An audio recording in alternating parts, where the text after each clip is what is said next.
جی سامعین، آپ کا اپنا قاری حاضر ہے ابن صفی کی عمران سیریز کی 21ویں کتاب شفق کے پجاری کی نئی ایپیسوڈ کے ساتھ۔ مجھے امید ہے کہ آپ یقیناً اردو ادب کی اس منفرد تخلیق سے لطف اندوز ہو رہے ہوں گے۔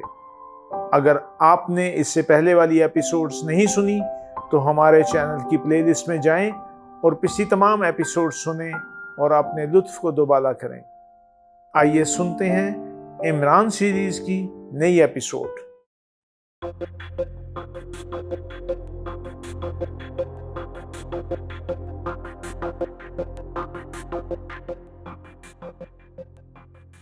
قریب جوار کے شہروں میں شاہ دارا ہی ایسا شہر تھا جسے عمران نے اچھی طرح نہیں دیکھا تھا۔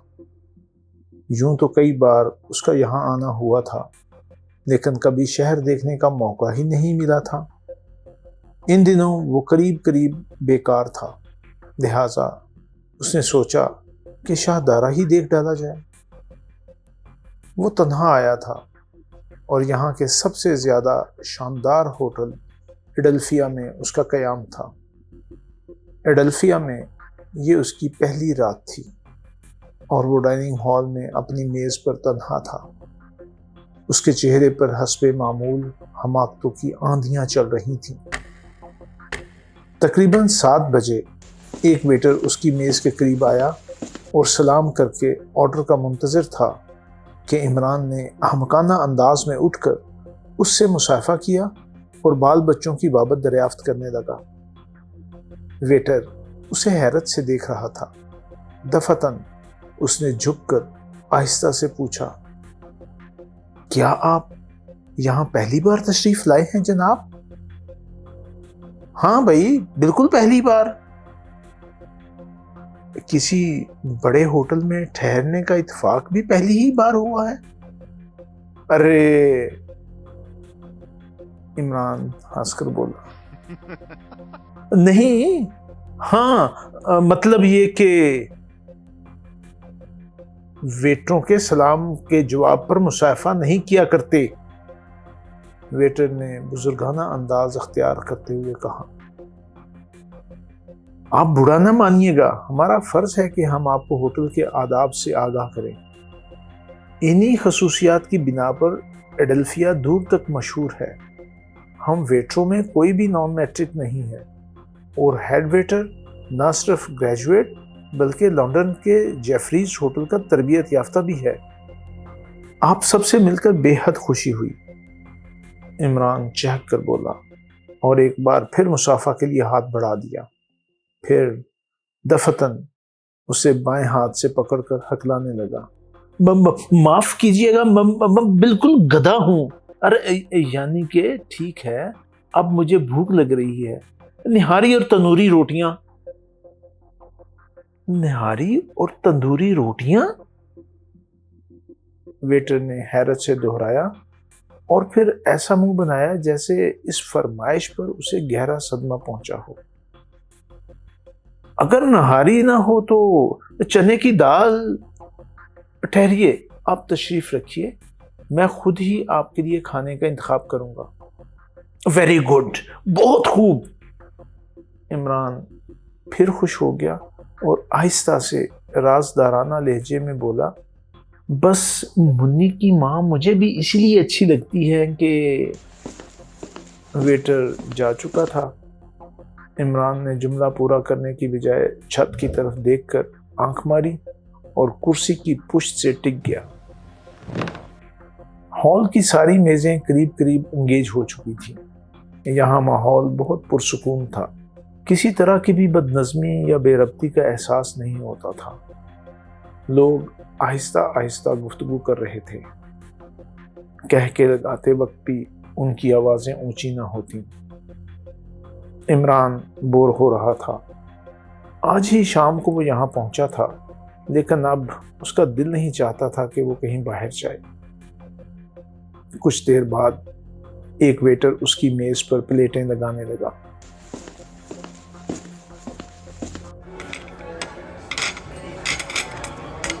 یہ وہ ویٹر نہیں تھا جس سے کچھ دیر قبل عمران کی گفتگو ہوئی تھی۔ ویٹر میز کے پاس سے ہٹ گیا اور عمران نے ایک کاپ کا ڈھکن اٹھایا۔ اس میں چاول تھے۔ عمران کھانے کی شروعات چاولوں سے کرنے کا عادی نہیں تھا۔ اس نے دوسری کاپ کا ڈھکن اٹھایا، اس میں ترکاری تھی۔ معمول کے مطابق روٹیوں کے بعد اس نے چاول کی طرف ہاتھ بڑھایا، اور جب وہ کاپ سے پلیٹ میں چاول لے رہا تھا، چمچہ کسی ایسی چیز سے ٹکرایا جس نے اسے کاپ کی تہہ تک پہنچنے سے روک دیا۔ عمران نے چمچہ ایک طرف رکھ کر اسے انگلی سے ٹٹولا، اور پھر دوسرے ہی لمحہ میں وہ چیز اس کی چٹکی میں دبی ہوئی باہر آ گئی۔ یہ مومی کاغذ کا ایک چھوٹا سا لفافہ تھا، اور اس کے اندر رکھا ہوا کاغذ کا ٹکڑا صاف دکھائی دے رہا تھا۔ عمران نے اسے ایک پلیٹ کے نیچے دبا دیا، لیکن اب یہ کیسے ممکن تھا کہ وہ کھانا کھاتا رہتا؟ کرسی کی پشت سے ٹک کر اس نے پلیٹ کے نیچے سے نکالا۔ وہ گوند سے چپکا دیا گیا تھا، اور اس بات کا خاص خیال رکھا گیا تھا کہ اندر رکھے ہوئے کاغذ تک بھاپ یا پانی کا اثر نہ پہنچ سکے۔ اس نے لفافہ کھول ڈالا۔ کاغذ کے ٹکڑے پر انگریزی میں ٹائپ کی ہوئی عبارت تھی: سروش محل کے شمالی پھاٹک پر جاؤ، پھاٹک سے شمال مشرق کی طرف 100 قدم پر جو جھاڑیاں ہیں ان میں ایک بیٹری اور ایک چھوٹی سی مشین ملے گی۔ بیٹری کا تار مشین کے سرخ لٹو سے کنیکٹ کر کے اسے دائیں جانب گھما دینا، پھر وہاں سے جتنا تیز دوڑ سکتے ہو دوڑ کر عمارت سے نکل جانے کی کوشش کرنا۔ پجاری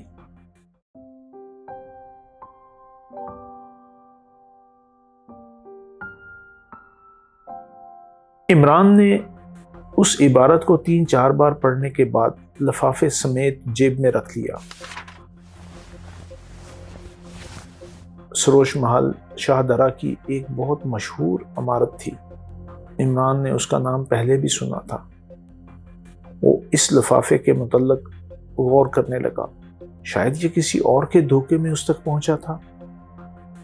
اس کی معلومات کے مطابق سروش محل ایک متمول خاندان کی ملکیت تھا۔ وہ سوچنے لگا کہ اسے کیا کرنا چاہیے۔ یہ بھی ہو سکتا تھا کہ اس کے کسی شناسہ نے اسے بیوقوف بنانے کی کوشش کی ہو۔ ویٹر برتن سمیٹ لے گیا۔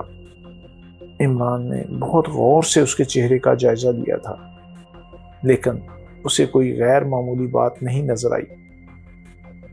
وہ اس خط سے بالکل ہی بے تعلق معلوم ہوتا تھا۔ عمران نے سوچا کہ ممکن ہے کسی نے اس کی لا علمی میں یہ حرکت کی ہو۔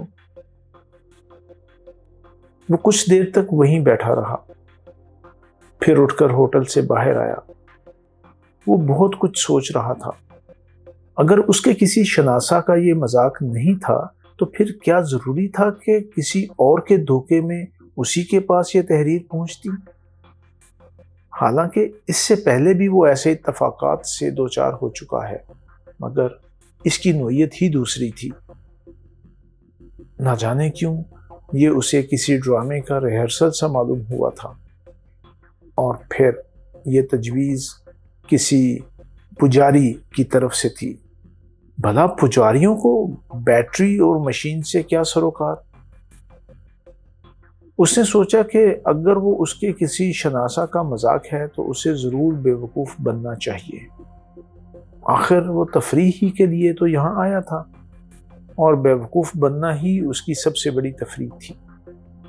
یہ اور بات ہے کہ اس کی حماقتیں الٹا دوسروں ہی کو بیوقوف بنا دیتی ہوں۔ اس نے ایک ٹیکسی کی اور سروش محل کی طرف روانہ ہو گیا، لیکن اسے علم نہیں تھا کہ وہ کن راستوں سے گزر رہا ہے۔ شاہدارہ کی راہوں میں وہ اجنبی تھا۔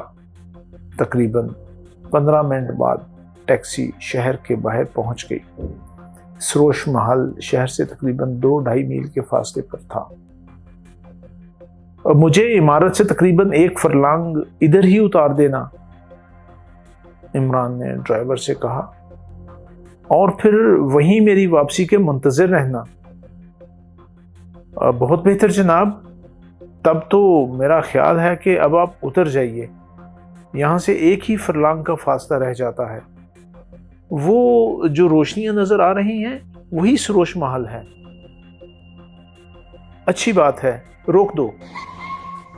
ٹیکسی رک گئی۔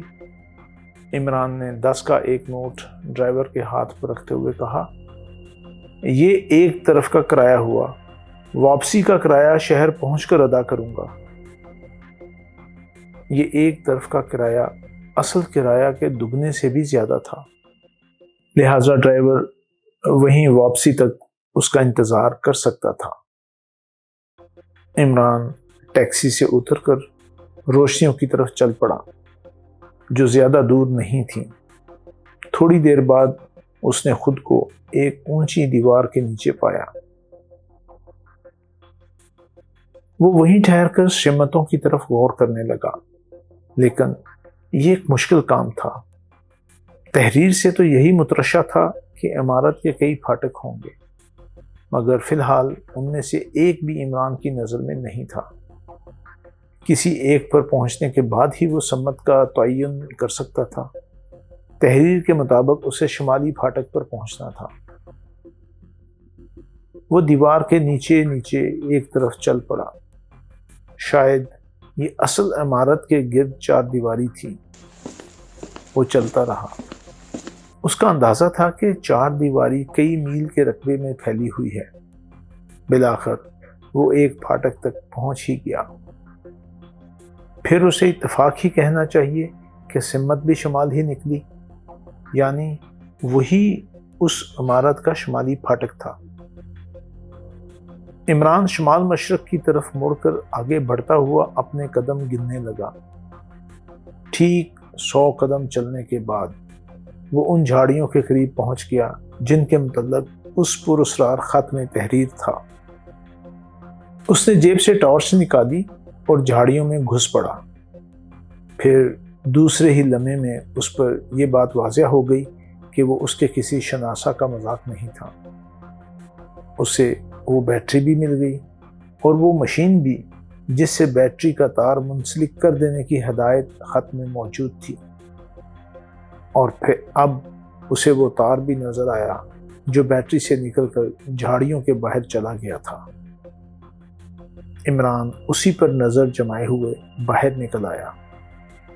اس تار کا سلسلہ پھاٹک تک چلا گیا تھا، لیکن اس کے آگے کا حال عمران کو نہ معلوم ہو سکا کیونکہ پھاٹک بند تھا۔ وہ سوچنے لگا کہ اب اسے کیا کرنا چاہیے۔ یہ تو ایک انتہائی خطرناک کھیل معلوم ہوتا تھا، اور یہ کسی بہت ہی چالاک آدمی کی حرکت تھی، اور شاید اسے اس کام کے لیے کسی احمق ہی کا انتخاب کرنا تھا جو کم از کم اس مشین کی اصلیت سے ناواقف رہا ہوگا۔ مشین میں چاروں طرف ڈائنامائٹ کی نلکیاں فٹ تھیں، اور اس کے تار کے آخری سرے پر بھی غالباً ایسی ہی ایک مشین رہی ہوگی جو پھاٹک سے گزر 4 دیواری کے اندر تک چلا گیا تھا۔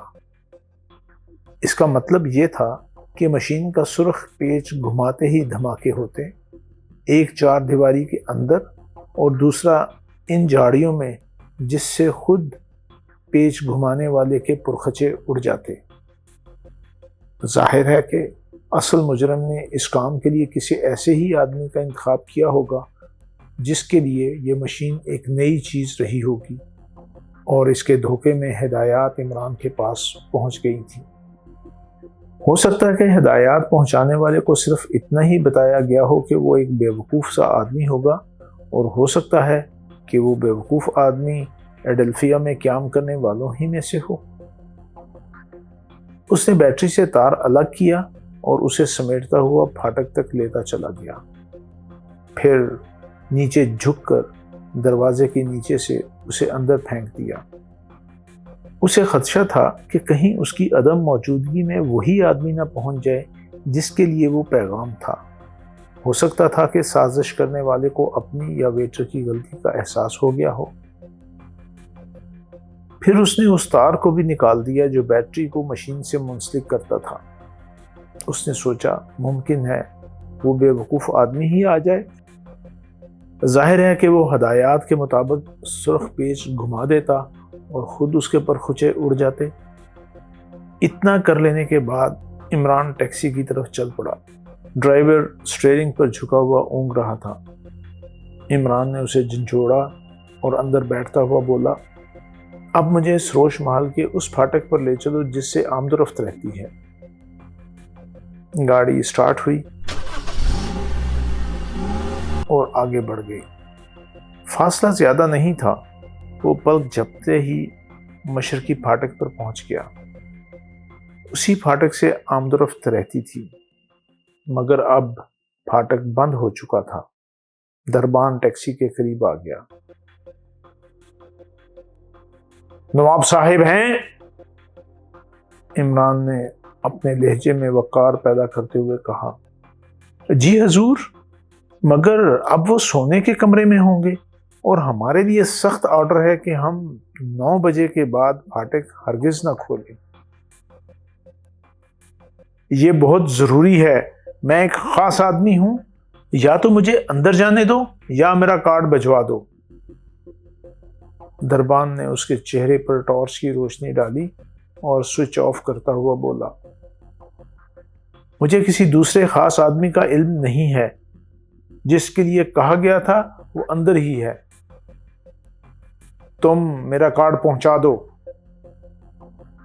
صاحب، میں حکم کے خلاف کیسے کر سکتا ہوں؟ ویسے ٹھہریے، میں سیکرٹری صاحب کو فون کرتا ہوں۔ وہ پھاٹک کے بائیں جانے والے کیبن میں چلا گیا، لیکن دوبارہ پھاٹک پر آنے میں دیر نہیں لگی۔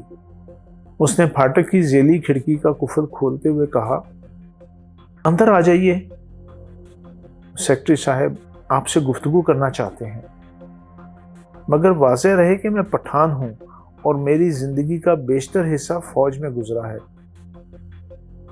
واضح رہے گا، عمران نے جھک کر پھاٹک میں داخل ہوتے ہوئے کہا۔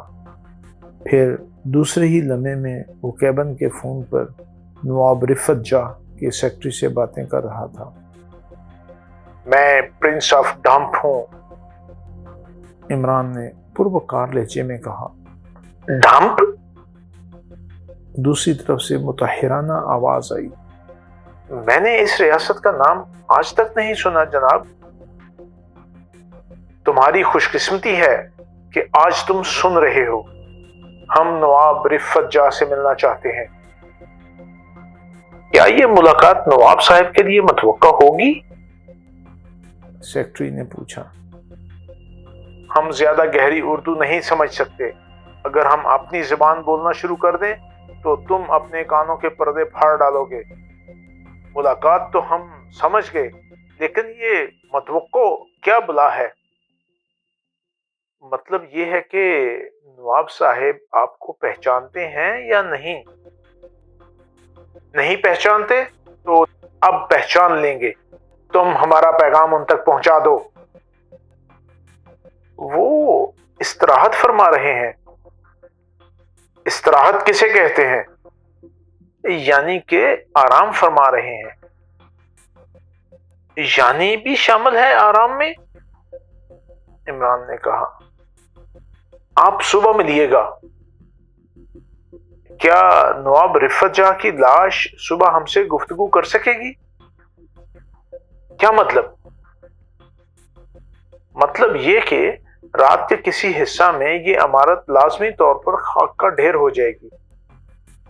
اوہ، ذرا ٹھہریے، میں ابھی حاضر ہوا۔ دوسری طرف سے سلسلہ منقطع ہونے کی آواز آئی۔ عمران نے بھی ریسیور رکھ دیا اور جیب میں چوئنگم کا پیکٹ تلاش کرنے لگا۔ اس کی پیشین گوئی نے نواب رفت جاہ کے سیکرٹری کو اس درجہ سراسیمہ کر دیا کہ وہ اسے دیکھنے کے لیے پھاٹک پر آ رہا تھا۔ کچھ دیر بعد اس نے قدموں کی آہٹیں سنی جو رفتہ رفتہ قریب آ رہی تھیں۔ یہ کم از کم 2 آدمی تھے۔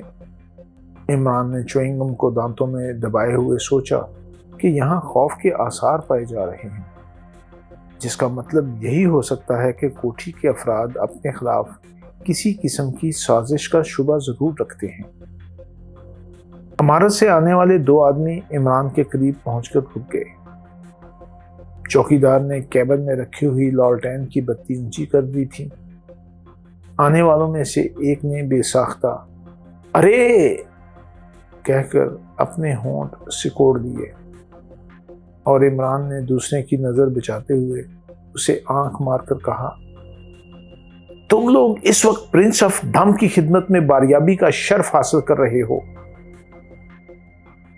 جس نے عمران کو دیکھ کر حیرت ظاہر کی تھی دوسری طرف منہ پھیر لیا، لیکن دوسرے آدمی نے جھلائے ہوئے لہجے میں پوچھا، آپ کون ہیں اور کیا چاہتے ہیں؟ میں یہ چاہتا ہوں کہ یہ عمارت خاک کا ڈھیر نہ ہونے پائے اور نواب رفت جاں بسد جاہو چشم سروش محل کی زینت بنے رہیں۔ سبحان اللہ، کیا کلام ہے! پہلے آدمی نے سر ہلا کر داد دی، لیکن عمران کی طرف نہیں مڑا۔ اگر آپ نے سیدھی طرح گفتگو نہ کی تو ابھی پولیس کے حوالے کر دیے جائیں گے۔ ارے سیکرٹری صاحب! پہلا آدمی جس نے عمران کو دیکھ کر حیرت ظاہر کی تھی بول پڑا، آپ گستاخی فرما رہے ہیں شہزادہ علی وقار کی شان میں انہیں پہچانتا ہوں۔ اوفو، یہ ہماری خوش قسمتی ہے کہ ان کے قدم یہاں تک آئے ہیں۔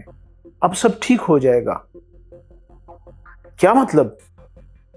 سیکرٹری اسے گھورنے لگا۔ آپ ان سے پوچھئے تو کہ کیوں تشریف لائے ہیں؟ ہم اس لیے تشریف لائے ہیں، عمران نے اکڑ کر کہا۔ تشریف نہیں لائے بلکہ ہمیں ایک ٹیکسی لائی ہے۔ بہرحال ہم یہ بتانے آئے ہیں کہ اس عمارت میں ایک ایسا ڈائنامائٹ موجود ہے جو اسے ننھے ننھے سنگریزوں میں تبدیل کر دے گا۔ میرے خدا! پہلا آدمی اچھل پڑا، لیکن سیکرٹری کی آنکھوں سے بے یقینی جھانکتی رہی۔ اگر یقین نہ ہو تو ہمارے ساتھ شمالی پھاٹک کی طرف چلو، عمران پھر بولا۔ کیا تم انہیں پہچانتے ہو؟ سیکرٹری نے اپنے ساتھی سے پوچھا۔ اچھی طرح جناب، اس نے جواب دیا۔ یہ ڈھمپ کون سی ریاست ہے؟ کہاں ہے؟ میں نے تو آج تک اس کا نام نہیں سنا۔ آج تو تم سن رہے ہو، آج سے پہلے نہ سنا ہوگا، عمران نے ٹھنڈی سانس لے کر کہا۔ ڈھمپ کی کہانی بہت لمبی ہے، ہو سکتا ہے ہم کہانی شروع کر دیں اور ادھر دھماکہ ہو جائے۔ میرا خیال ہے پھاٹک کی طرف ضرور چلیے، سیکرٹری کے ساتھی نے مستربانہ انداز میں کہا۔ لیکن اگر کوئی الٹی سیدھی بات ہوئی تو اس کی تمام تر ذمہ داری تم پر ہوگی، سیکرٹری بولا۔ میں ذمہ داری سے نہیں گھبراتا، آپ مجھ پر اعتماد کیجئے، اس کے ساتھی نے کہا۔ اچھی بات ہے، لیکن میں 3 مسلح محافظوں کو بھی ساتھ لے چلوں گا۔ ہماری طرف سے 300 کی اجازت ہے، عمران بولا۔ سیکرٹری نے کیبن کے فون پر کسی کو مخاطب کر کے 3 مسلح محافظوں کے لیے کہا اور ان کا انتظار کرنے لگا۔ اس کا ساتھی اب بھی عمران کو گھورے جا رہا تھا، لیکن اب عمران اس کی طرف متوجہ نہیں تھا۔ ویسے عمران بھی اسے وہاں دیکھ کر متحیر ضرور ہوا تھا۔ وہ سارجنٹ ہدہد تھا، اس کا اس زمانے کا ماتحت جب وہ محکمہ سراغ رسانی کے شعبہ کار خاص کا آفیسر تھا۔ محکمے کے لیے ہدہد کی ناکارگی ضرب المثل کی سی حیثیت رکھتی تھی، اور اس کا اسی وقت تبادلہ ہو گیا تھا جب عمران نے شعبہ کار خاص کی آفیسری کو خیر بات کہا تھا۔ اس کے بعد سے پھر آج عمران کو اس کی شکل دکھائی دی تھی۔ کچھ دیر بعد 3 باوردی اور مسلح محافظ وہاں پہنچ گئے۔ چلیے جناب، سیکرٹری نے برا سا منہ بنا کر کہا۔ شاید اسے یہ نا وقت بھاگ دوڑ گراں گزر رہی تھی۔ وہ شمالی پھاٹک پر آئے اور عمران نے اس تار کی طرف اشارہ کیا جو ڈھیر کی شکل میں پھاٹک کے نیچے پڑا ہوا تھا، اور پھر اس کی ٹارچ کی روشنی اس سمت رینگ گئی جدھر اس کا دوسرا سلسلہ پھیلا ہوا تھا، اور وہ بیٹری جس کے ذریعے ڈائنامائٹ کام میں لایا جاتا پھاٹک کے باہر جھاڑیوں میں موجود ہے۔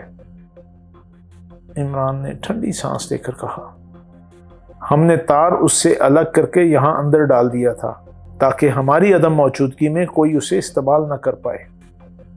سیکرٹری کچھ نہ بولا۔ ویسے اب وہ لوگ تار کو نظر میں رکھے ہوئے آگے بڑھ رہے تھے۔ تھوڑی دیر بعد وہ اصل عمارت کے قریب پہنچ کر رک گئے۔ یہاں تار ایک بدرو میں داخل ہو کر غائب ہو گیا تھا۔ سیکرٹری کے چہرے پر ہوائیاں اڑنے لگی اور ہدہد آہستہ سے بولا، دیکھا جناب، میں نہ کہتا تھا۔ تقریباً 15 منٹ بعد وہ ڈائنامائٹ تک پہنچ گئے جو نواب رفت جاہ کی خوابگاہ میں رکھا ہوا تھا۔ ان کی مسہری پر پڑی ہوئی چادر فرش تک لٹک رہی تھی، اس لیے اس کے اتفاقاً دیکھ لیے جانے کا بھی امکان نہیں تھا۔ نواب رفت جاہ حیرت سے عمران کو دیکھ رہے تھے، لیکن وہ کچھ بولے نہیں۔ ویسے عمران نے ان کی آنکھوں میں بے یقینی صاف پڑھ لی تھی۔ ایسا معلوم ہو رہا تھا جیسے وہ اسے بھی سازش ہی کا ایک حصہ سمجھ رہے ہوں۔ باہر کی جھاڑیوں میں بھی انہوں نے بیٹری اور ڈائنامائٹ دیکھے۔ عمران نے انہیں بتانا شروع کیا کہ اسے استعمال کرنے والا بھی کس طرح ذلیل ہو جاتا۔ میں اب یہ کیس پولیس ہی کے سپرد کر دوں گا، نواب رفت جاہ آہستہ سے بڑبڑائے، پھر بولے، مگر آپ کو کیسے علم ہوا کہ یہاں ڈائنامائٹ رکھے گئے ہیں؟ اگر سازش کرنے والے دھوکہ نہ کھاتے تب بھی ہمیں کسی نہ کسی طرح علم ہو جاتا۔ ہوا میں جرائم کی بو سونگھ لیتے ہیں نواب صاحب۔ صاف صاف کہیے جناب، ورنہ ہو سکتا ہے کہ آپ کسی بڑی پریشانی کا شکار ہو جائیں۔